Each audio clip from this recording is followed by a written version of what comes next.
आम्हाला पाण्याच्या बाटल्या घ्यायला आम्हाला हे भगवा बाजूला काढून ही बाटल्या घ्यावा लागते. काय म्हणता, ही मोठी गोष्ट हो, ही मोठी गोष्ट आहे. नाही नाही नाही, हे जे उपकरण आहे हो, हो, हे हे भगवा बाजूला काढून हे असं हे काढल्यानंतर तुम्हाला म्हणजे पाणी मिळतं. पाण्याची बाटली घ्यायला मिळतंय म्हणजे हे दुर्दैव आहे. नितेश राणेंना आम्हाला हेच सांगायचं, हे हिंदुत्व आहे का तुमचं? अत्यंत अत्यंत अत्यंत महत्वाची गोष्ट म्हणजे या दादांनी सांगितली. जर आपण पाहिलं तर बाबासाहेबांनी स्वतः पाण्यासाठी आंदोलन केलं होतं, परंतु आज जर आपण पाहिलं तर मराठ्यांना पाणी घ्यायला जाताना त्यांचा भगवा रंग, त्यांचा भगवा हा शेला आहे तो कुठेतरी बाजूला काढावा लागतो, म्हणजे आम्ही मराठी नाही आहोत हे त्यांना दिसेल आणि त्यानंतर आम्हाला पाणी मिळेल. अमित शहाला सुद्धा हेच आव्हान आहे आमचं. तुम्ही जर हिंदुत्व मागता ना, नाही मग तर आम्हाला पाण्याच्या मग बाटल्या तुम्ही, मी काय विचारतो, हे काढल्यानंतर तुम्हाला पाणी देता, मग तुम्ही त्याला विचारलं नाही की हे काढल्यानंतर पाणी देता? ते बोलताय का आम्हाला वरून सांगितलंय स्टॉल बंद करायला.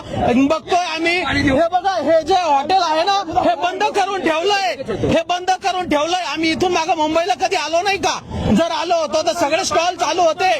मग आमच्या मराठीवर अन्याय का एवढं?